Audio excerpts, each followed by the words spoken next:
El sábado que viene estaba supuesto que íbamos a tener asamblea con la iglesia, pero esta semana pasada tuvimos junta de iglesia y decidimos cambiar la asamblea porque el sábado que viene va a haber sábado joven y la asamblea de alguna manera iba a perturbar un poco el programa de los jóvenes. Pero quiero decirles que la asamblea la hemos pasado para el día 13 de abril, va a ser un domingo y la vamos a realizar en un picnic. ¿Y de qué vamos a hablar en la asamblea? Estamos teniendo un problema que es un problema bueno. Como iglesia estamos creciendo y nosotros estamos rentando este lugar. Y estamos viendo con los líderes de la iglesia que ya es hora de pensar de qué es lo que vamos a hacer con respecto a la compra de un edificio. Así que a todos los que les interesa participar de este proceso, que va a ser un proceso de fe, un proceso, digamos que vamos a ver la mano del Señor, porque esto solamente con el Señor lo vamos a poder hacer, les pedimos que hagan planes de estar en ese picnic y de participar en la asamblea. Va a ser asamblea y vamos a participar de unas horas, un día juntos en la naturaleza para poder conocernos mejor en un ambiente diferente. Así que recuerden, el 13 de abril. Los invito a abrir las Biblias en Juan capítulo 15.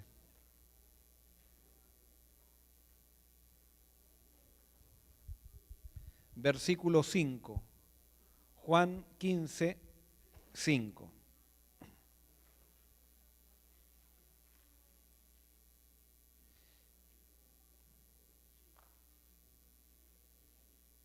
Dice lo siguiente: yo soy la vid, vosotros los pámpanos. El que permanece en mí y yo en él, éste lleva mucho fruto. Porque separados de mí, nada podéis hacer. Este es un versículo que lo conocemos hace mucho tiempo. Sin embargo, lo que implica el mensaje de este versículo es una de las cosas que más toca nuestro orgullo como seres humanos. Porque desde chicos a nosotros nos enseñan que tenemos que ser agresivos con respecto a la vida. Tenemos que nosotros aprender a hacer cosas. Es más, si alguien ha sido formado en un equipo atlético, generalmente se premia en ese equipo atlético al más orgulloso, al que, digamos, en un equipo de fútbol, al que pide la pelota, al que le da órdenes a sus compañeros. Y entonces cuando leemos esto, nos toca, no nos gusta, porque Jesús nos dice que sin Él, ¿cuánto podemos hacer? Nada. Y ¿sabes qué? La madurez de la vida cristiana llega a darse recién cuando comenzamos a experimentar el hecho de entender de que nada podemos hacer sin Él. Y nada es nada. Mientras nosotros en la vida pensamos que hay algo que podemos hacer, que eso en la mayoría de los cristianos estamos en esa condición, pensando que hay algo que podemos hacer sin Él. Con Él solamente lo más difícil, pero aquello que es fácil, nosotros lo podemos. Aquello que hemos sido formados para poder triunfar en eso, nosotros lo podemos. Pero acá Jesús dice que nada sin Él podemos hacer. Y yo te pregunto, ¿has llegado a la experiencia de pensar de que no puedes hacer nada sin Cristo? Y se acuerdan, en el sermón pasado hablábamos que para poder tener victoria en la vida cristiana yo tengo que experimentar una crisis con respecto a mí mismo. Y hasta que yo no experimento esa crisis, yo no puedo experimentar la bendición de permanecer en Cristo. Porque solamente permanece en Cristo aquel que siente que no puede hacer nada sin Él.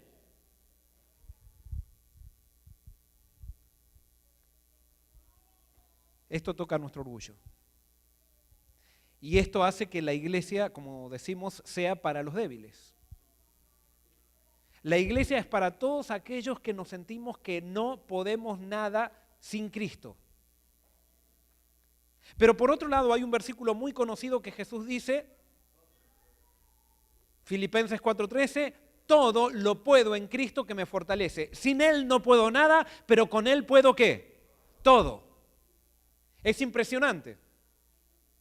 No solamente Él me humilla para decir, bueno, quiero que sepas, sino que ahora Él cuando yo reconozco que sin Él no puedo nada, ahora Él me dice, ahora quiero que sepas que conmigo puedes todo.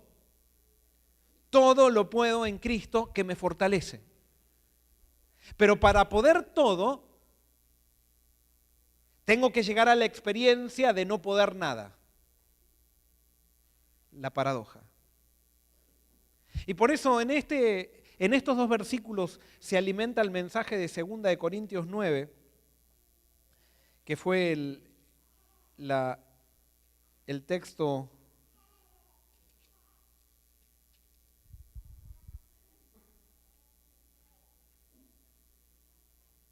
Segunda de Corintios,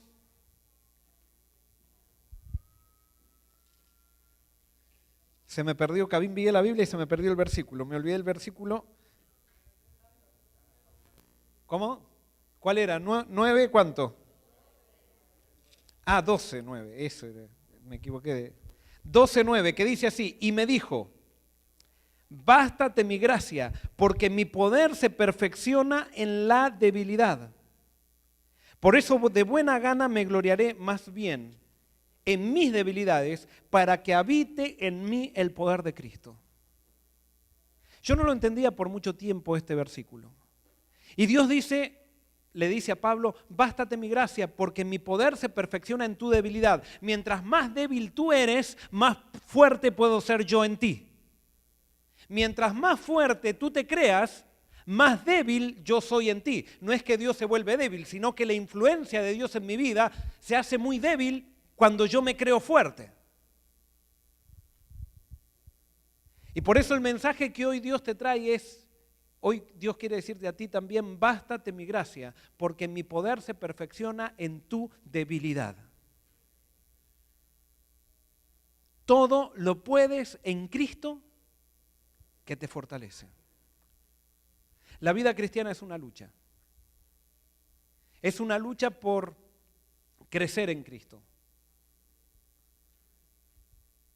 Y muchas veces cuando nos miramos a nosotros mismos, hay personas que cuando se miran a sí mismos se sienten muy bien. Y dicen, qué bien, qué bueno que soy mucho mejor que otra persona. Hay muchas personas así cuando están lejos de Cristo, pero cuando nos acercamos a Cristo y nos miramos a nosotros mismos, ¿qué vemos en nosotros? Vemos solamente cosas malas. Nos desanimamos.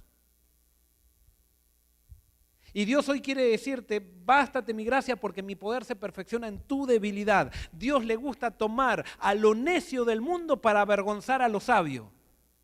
Porque lo necio del mundo puede dar gloria a él. Lo sabio se da gloria a sí mismo. Lo sabio no puede decir, sin Cristo no puedo nada. Y es por eso hoy Dios quiere que entiendas que si hoy te sientes un fracasado, justamente esa es la experiencia que Él quiere que vivas para que tú puedas vivir la bienaventuranza de todo poderlo en Él.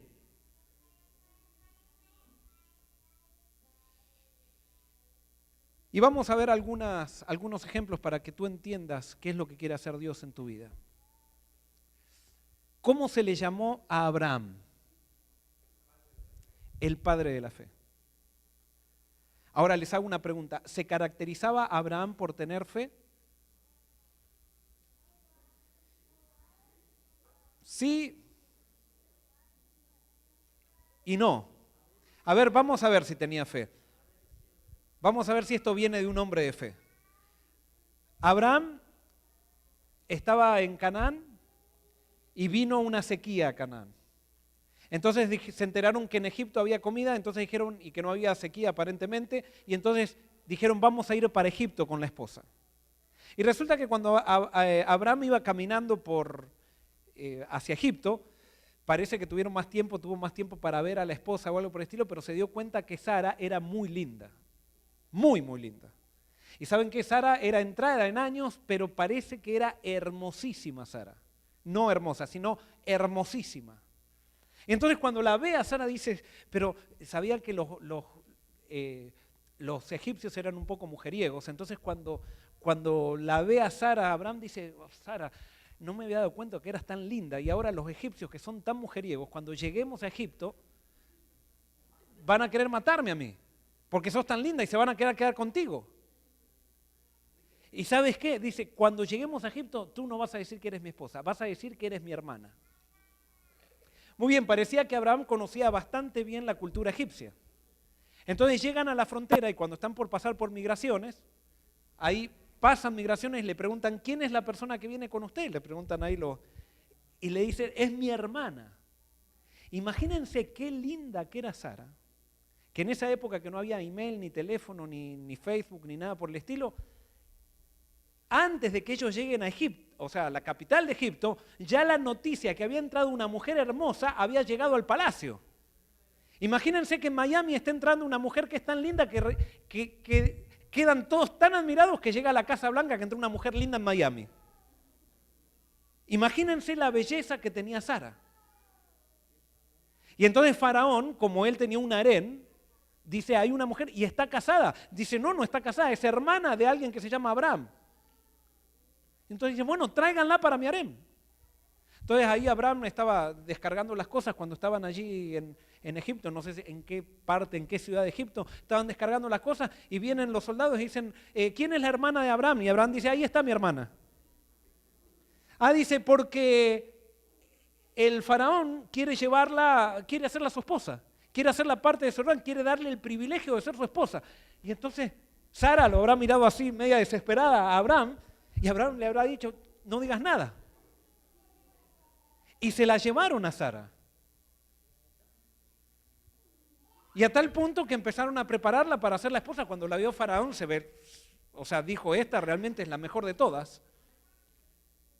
Y entonces Faraón llegó al punto de tomarla por esposa, y la noche que iba a tener la luna de miel con Sara, que se iban a unir, si no fuera por la intervención de Dios,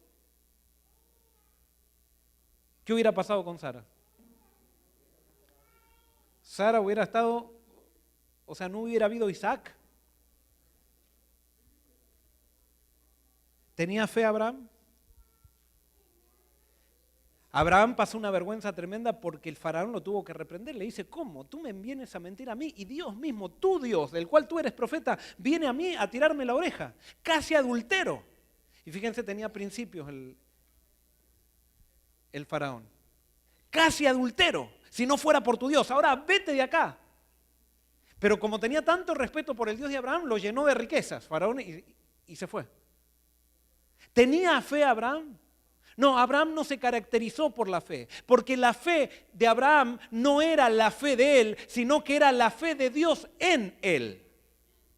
Cuando Abraham reconoció que su debilidad era la falta de fe, entonces hizo de Dios su fortaleza, y cuando él reconoció que su falta de fe era su debilidad, Dios se glorificó en él.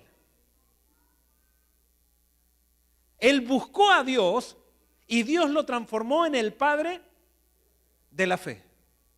Bástate mi gracia, porque mi poder se perfecciona en tu debilidad.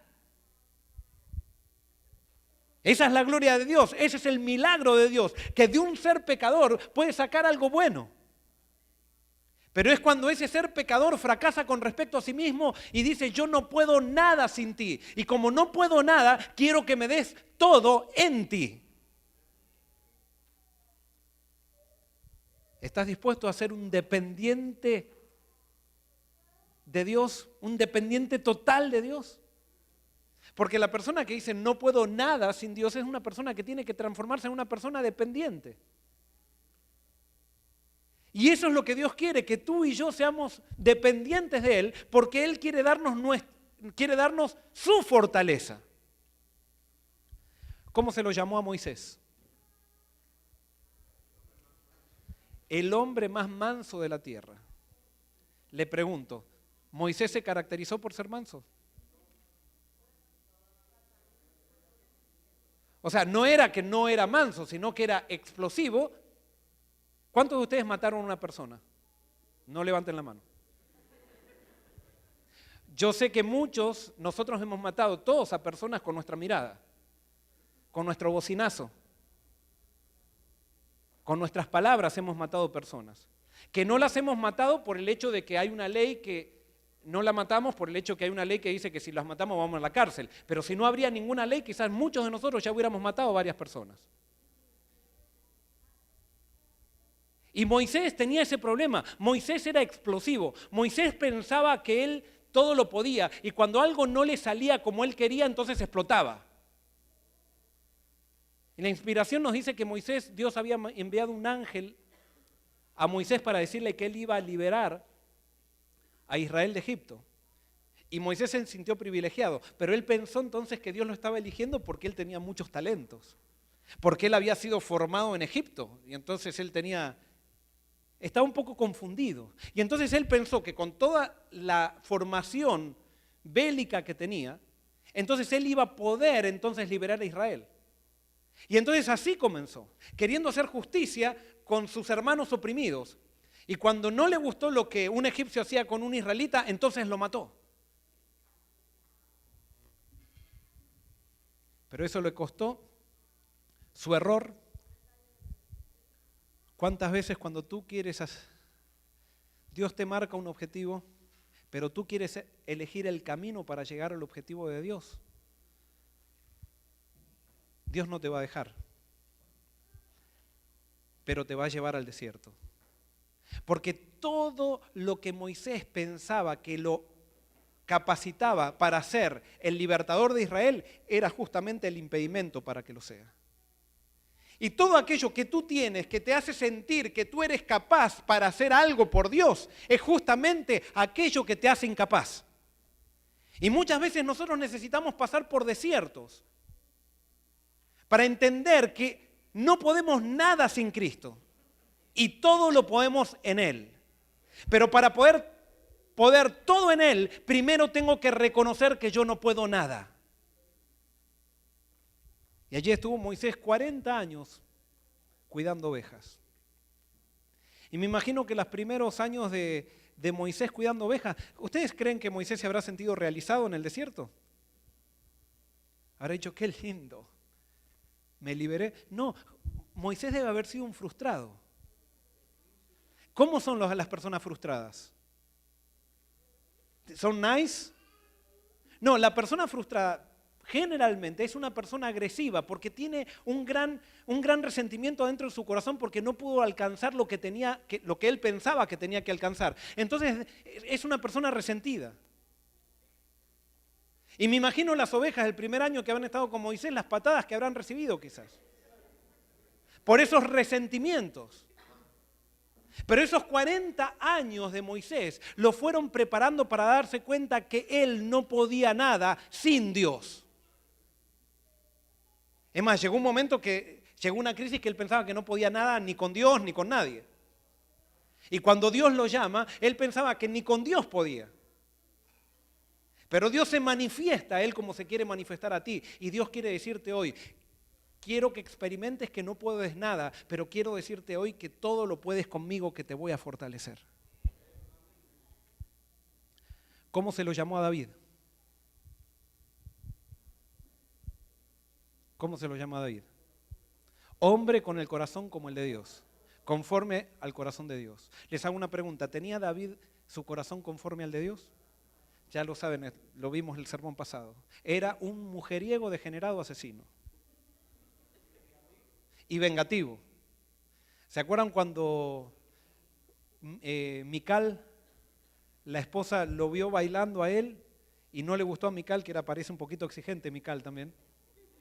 Pero cuando vino y lo retó, ¿qué hizo David? Nunca más quiso tener nada con ella. En castigo porque lo había retado. Y después, cuando él se va, y Mical, no sé si eso fue antes o después, pero fíjense cómo era David. Cuando él se vuelve, después que él se casó con Abigail y todo eso, vuelve de vuelta a Jerusalén y encuentran que Mical se la habían dado a otra persona, él en vez de decir, bueno, ya se la dieron a otra persona, está feliz con la otra persona, él mandó a quitarle a Mical a la otra persona. Y entonces dice que se la quitaron, iba en un carruaje Mical y venía el esposo llorando, no me la quiten, no me la quiten. Y David ni le hizo caso y se la sacó al esposo para no tocarla más. Ese era David. Ese era David. Ahora, nosotros sabemos la historia de Betsabé, la historia de David con Betsabé. Sin embargo, David llegó a ser llamado hombre con el corazón como el ¿qué? Conforme al de Dios, porque en un momento David reconoció que él sin Dios no podía nada. Y cuando él reconoció que sin Dios no podía nada, y entonces le pidió a Dios transformación y empezó a depender de Dios, no simplemente a creer en Él, no simplemente ir a una iglesia, sino que empezó a depender de Dios, la debilidad de David se transformó en la fortaleza en Dios. Y él llegó a ser hombre con el corazón como el de Dios. ¿Cómo se le llamaba al apóstol Juan? ¿Cómo se lo llamó al apóstol Juan? ¿El apóstol de qué? El apóstol del amor.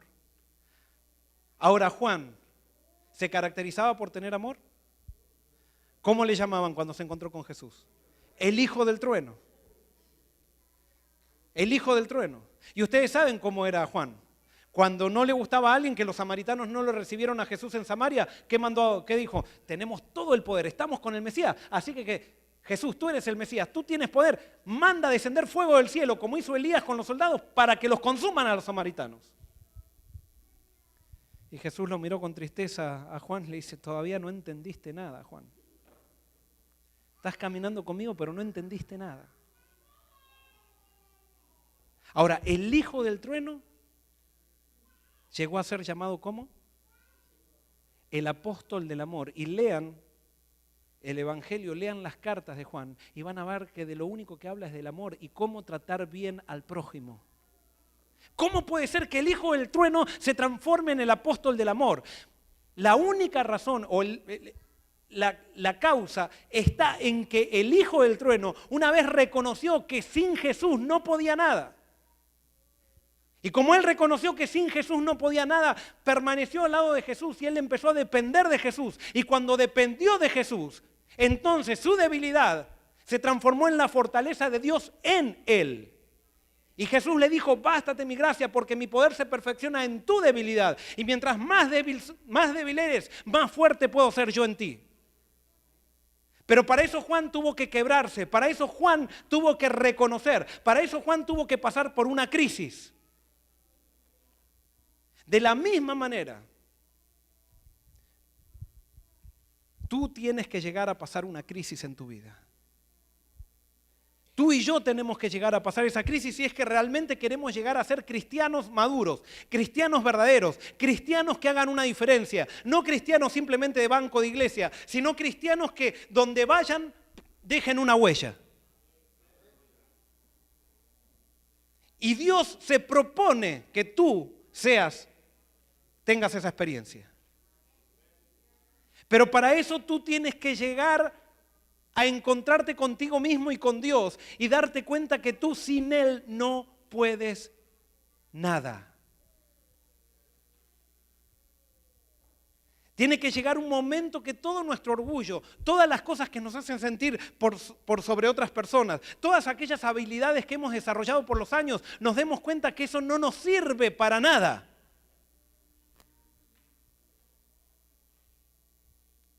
Y cuando llegamos a ese momento, entonces Dios comienza a actuar con su fortaleza en ti. ¿Eres un mujeriego?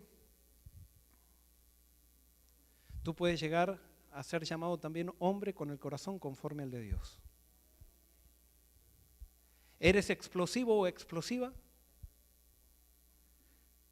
Tú puedes llegar a ser llamado en Jesús el hombre y la mujer más manso de la tierra. ¿Cómo está tu matrimonio?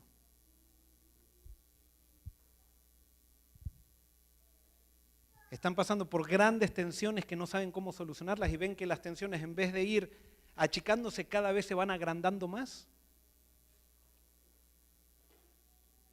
si tu matrimonio se quiebra en el sentido de decir, Señor, sin ti no podemos nada, y comienzas a depender de Dios,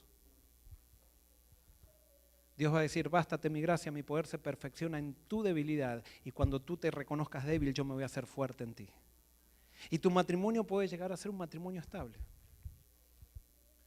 Tengo unos amigos en otra iglesia que me hice amigo, que cuando los conocí recién se habían bautizado, y ellos me contaban que estaban siempre al borde del divorcio, a tal punto que había ovnis en la casa, porque había platos voladores en la casa, a ese punto habían llegado. Y ellos ahora, pero ellos comenzaron a tener una experiencia en Cristo, comenzamos a ser discipulados en la iglesia. Y ellas eran personas que dijeron, realmente nosotros ya no damos más, tenemos que probar lo último. Y entonces comenzaron a venir al discipulado que hicimos por 1 año y medio. No faltaron nunca a lo que se llamó discipulado. ¿Qué fue lo que analizamos en el discipulado? Simplemente la vida de Cristo y el poder y presentar el Evangelio. Hoy les digo, ese matrimonio para nosotros, para Amelia, muchas veces decimos, son un ejemplo para nosotros. Cómo él la trata a ella, cómo ella la trata a él. Cómo se apoyan el uno al otro. Pero para llegar a eso no fue que hubiera entenderse, vamos a ir a un curso matrimonial y encontrar técnicas de cómo hacer sentir bien a tu mujer. Vamos a mandarle una tarjetita el día del aniversario, vamos a salir a comer a un restaurante. No, esas son cosas superficiales. Para que haya un cambio en tu vida, tú tienes que llegar a una crisis y reconocer que tú, sin Dios, no puedes nada. Y cuando tú empiezas a reconocer que sin Dios no puedes nada, entonces comienzas a depender de Él y Él en ti está dispuesto a hacer todo. Y es por eso que Dios es un Dios de milagro, pero para que haya un milagro tiene que haber gente dispuesta. Para que haya un milagro tiene que haber gente que vaya a Dios y que esté dispuesta a recibir la revelación que Dios tiene para darnos con respecto a nosotros mismos. Y cuando nos quebramos y le damos lugar, Él hace todo. Hoy Dios te trajo para que escuches que Él tiene un plan para ti y que Él quiere poderlo todo en ti. Pero tienes que llegar a acercarte a Él de tal manera para que experimentes la crisis de ver que sin Él no puedes nada.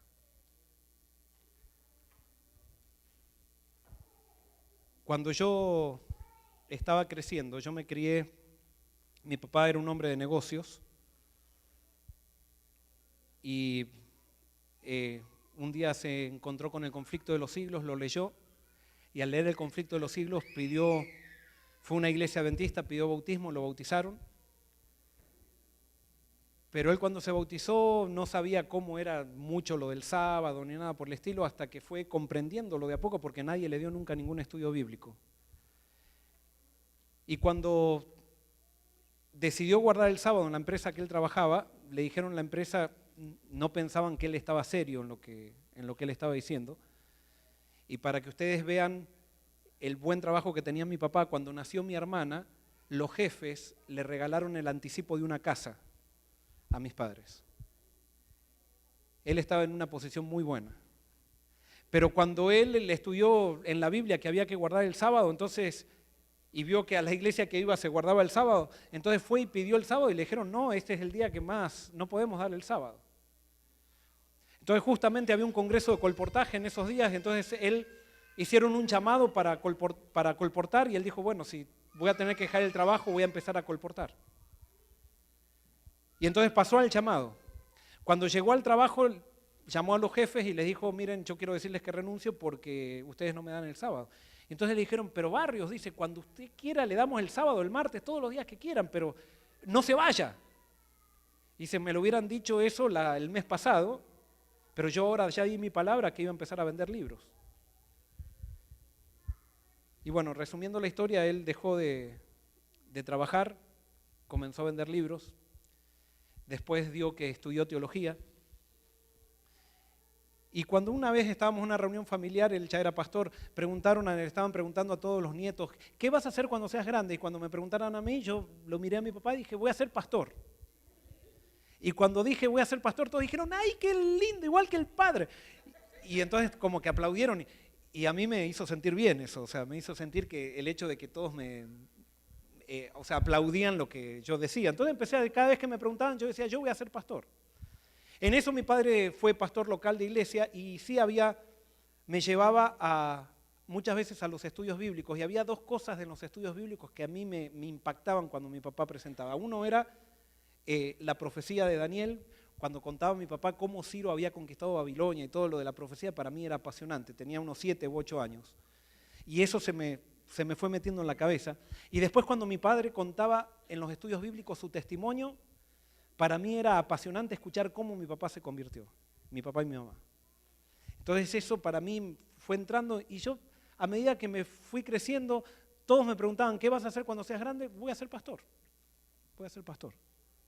Llegué al high school y cuando estábamos terminando el high school, todos los muchachos estaban diciendo, ¿y qué vamos a hacer? Yendo a test vocacionales para ver cuál era la carrera que tenían que seguir, y yo no tenía dudas, yo iba a ser pastor. Nunca fui un excelente alumno. Yo creo que iba a la escuela para encontrarme con mis amigos. Pero cuando empecé a estudiar teología, yo dije, yo esto lo voy a hacer bien, porque esto sí realmente siento que es mi pasión. Así que gracias a Dios no me fue mal en teología, o sea, tuve buenas notas. Pero mientras estaba estudiando me eligieron presidente de los estudiantes en la universidad y hubo una situación, un problema con la administración, que con el grupo al cual yo lideraba no estábamos de acuerdo con algo que la administración nos estaba pidiendo hacer.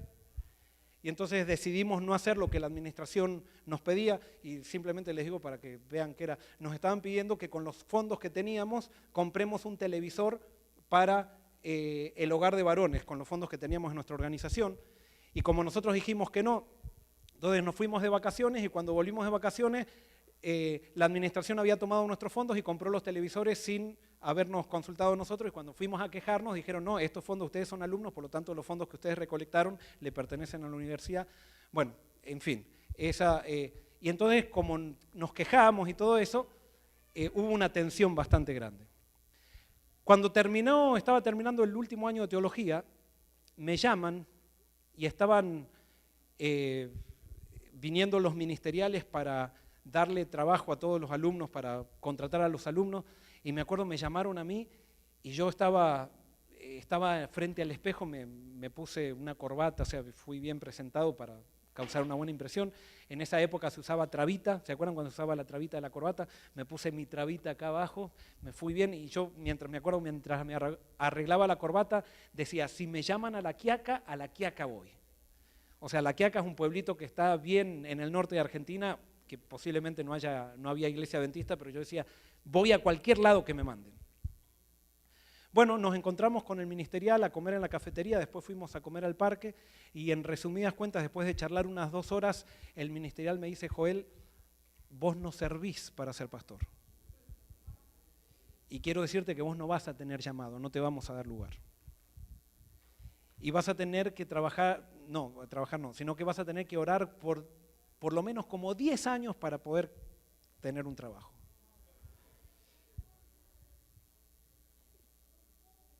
O sea, yo no tenía problema que me digan que no iba a tener trabajo, pero sí me tocó el orgullo, quiero decirles, cuando me dijo, no servís para ser pastor. Y en ese momento me quedé dolido y me acuerdo, terminamos de hablar y él se fue y estábamos en el parque, en el parque del colegio ahí. Y entonces yo me quedé, me acuerdo, y me largué a llorar ahí en medio del parque. Y le dije, Señor, yo sé que tú me llamaste. Yo sé que tú me llamaste, pero no sé por qué se está dando esto. Y en ese momento yo dije, yo voy a ser pastor igual, aunque no me paguen, o sea, no me hagan un trabajo. Tú sabes que si soy zapatero, quiero ser pastor. Pero le dije, Señor, yo necesito hoy una confirmación de tu parte de que tú me llamaste. Y esa noche yo iba siempre a hacer actividad misionera a un pueblo que estaba cerca de donde estaba la universidad, que estaba en el campo. Y esa noche yo no había predicado ni nada, simplemente salí y estaba pensando en todas estas cosas, con un poco desanimado. Y entonces me había parado al lado de la persona que había predicado y estaba saludando a la gente. Y en eso viene el primer anciano de la iglesia, que era un alemán. Ustedes saben que los alemanes, o sea, un descendiente de alemanes, no son muy expresivos los alemanes muchas veces. Y entonces esta persona, cuando me vio, me dice, Joel, permitime. Y entonces me agarró y me dio un abrazo así, me levantó y yo quedé así en el aire. Y me dice, déjame abrazarte, me dice. Y yo me quedé sorprendido y me dice, ¿sabes qué? Anoche estábamos con mi esposa antes de ir a dormir charlando en nuestra habitación y estábamos hablando de qué lindo trabajo que estás haciendo en esta iglesia. Joel, creemos que vos vas a ser un gran pastor. Ese doctor era un doctor Kremer, un dentista. Él no sabía que él estaba siendo usado por Dios para darme la confirmación del llamado de Dios. Como no me dieron trabajo, me tuve que venir para acá, para Estados Unidos, a hacer una campaña evangélica. Estuve 2 años en Nueva York y en Detroit. Y allí en esos 2 años yo desarrollé todas las bases para el ministerio que desarrollo ahora. Porque allí tuve que enseñarle a leer con la Biblia a inmigrantes que no sabían leer. Trabajé con drogadictos, trabajé con alcohólicos.